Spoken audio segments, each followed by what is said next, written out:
ያፌትና ናታን እንግዲህ በኢፍራታ ተጣሉ ማለት ነው። ከዚህ በኋላ አንተን አትፈልግህም፣ እመነኝ፣ ስብርብር ነው ያደረካት። የሰባበርከውም ልብ ደግሞ እኔ ጠግነዋለሁኝ። ድጋሚ እንዳትደውል፣ ማገኘት አልፈልግም። ኢፍራታዬ ጉድ አፍልታለች።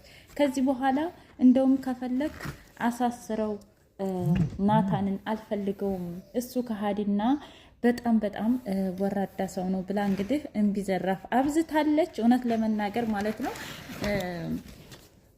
ከዚህ በኋላ አይ ተናደሽ ነው እንጂ በፍጹም አንቺ እንደዛ አይነት ልጅ አይደለሽም፣ ደግሞ በናታን የምትጨክኒ ሴት አይደለሽም እያለ እሱም ደግሞ ከኋላ እንግዲህ ሲያስቃብጥ ነበረ ማለት ነው። ብዙ ኮሜንታተሮች ደግሞ የኢፍራታ መነፋረቅ በጣም አስጠላል፣ የጽናትም እንደዛው አንድ አይነት ነው ወይ ደራሲው እያላችሁ ነው እንደ ውዶቼ።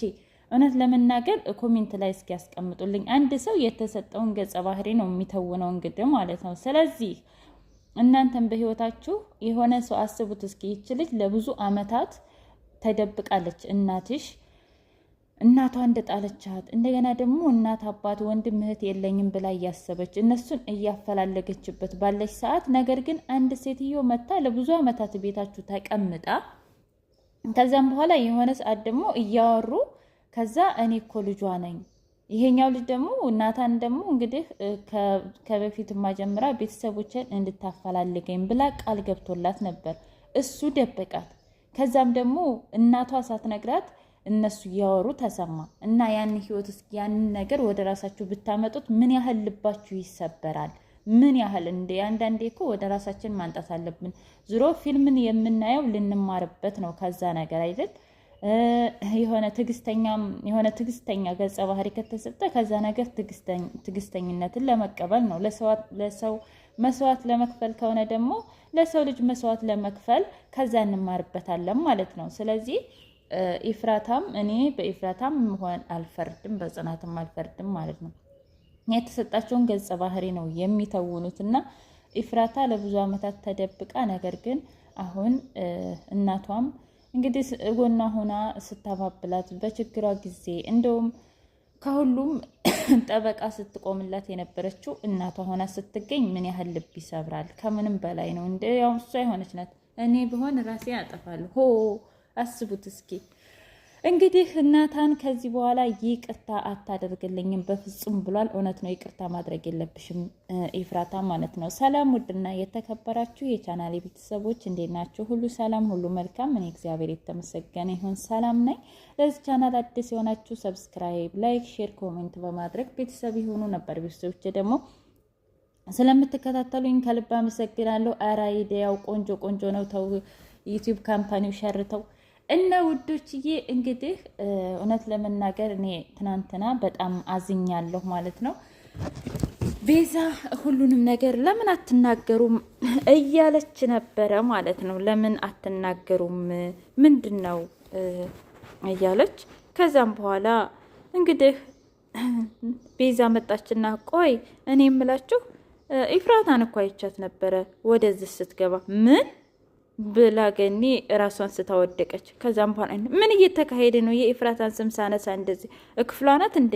አሁን እስኪ ቤዛ በዚህ ሰዓት ይቀለዳል? ሂጄሽ ውሃ አምጪ ሲላት፣ ቤዛ ደግሞ ሂዳ እንግዲህ በብርጭቆ ውሃ ማንጣት ሲገባት በባልዲ ያመጣች። ቆይ አንቺ ሴትዮ ሻወር ነው እንዴ? ልታጥቢ ነው እንዴ የፈለግሽው? እንዴ እኔ አላውቀውማ። ታዲያ ውሃ አልክኝ፣ ውሃ መጣሁኝ። እኔ እኮ የሚቀመጥበትን ቦታ አላውቀውም። ከዛም በኋላ እሺ በቃ ትንሿን አንጭ ሲላት አንስታ ልገለብጠው ስትል ወይኔ ናታን አለና እንደዚህ በእጅሽ ብሎ ቢያባብሏትም ጭራሽ ልትመለስ ስላልቻለች ሆስፒታል ወስደው እንግዲህ ከሆስፒታል ደግሞ አንጥተዋት በቃ ከዚህ በኋላ ሁሉም ነገር አከተመ። እስከ ዛሬ የተቀመጥኩት ለልጅ ነበረ፣ ከዚህ በኋላ ግን ምንም የማደርገው ነገር የለኝም እያለች በጣም ተጸጸተች። ቤዛ ደግሞ ለምንድን ነው የማትነግሩኝ? እስኪ ነገሩኝ ስትል መናገር ብንፈልግ እኮ እንነግርሽ ነበረ፣ ግን መናገር አንፈልግም። ደግሞ ይሄንን ሰማሽው አልሰማሽው አንቺ የሚጠቅምሽ ነገር የለም እያለ ናታን እንግዲህ ነገራም ማለት ነው። ከዛም በኋላ እሺ እናንተ እኔን መቼስ አምናችሁኝ ታውቃላችሁ፣ ግን ደግሞ ሻንጣዋን ይዛ በቃኝ ከዚህ በኋላ እስከ ዛሬ ሰራተኛ ሳልሆን የሰራተኛን ወዝ እንኳ በጥሙ ሳልጠብቅ ይሄን ያህል አመት ተቀምጫለሁኝ። አሁን ግን በቃኝ። ለአንድ ልጅ ነበር የተቀመጥኩት፣ እሱም አልተሳካም። ሂጄ ዳግም ልጅ ማቀፍ አለብኝ ብላ ሄደች እና ከልጇ ጋር እቅፍ ውስጥ ሆና እያለቀሰች ነበር። ያፌት እንግዲህ ደውሎ እናታን ደውሎ የኔ ጨረቃ ሲል ያንተ ጨረቃ የለችም ከዚህ በኋላ እኔ ጋ ናት። እንደውም ታውቃለህ ይሄ ነገር በመፈጠሩ እጅግ ደስ ነው ያለኝ።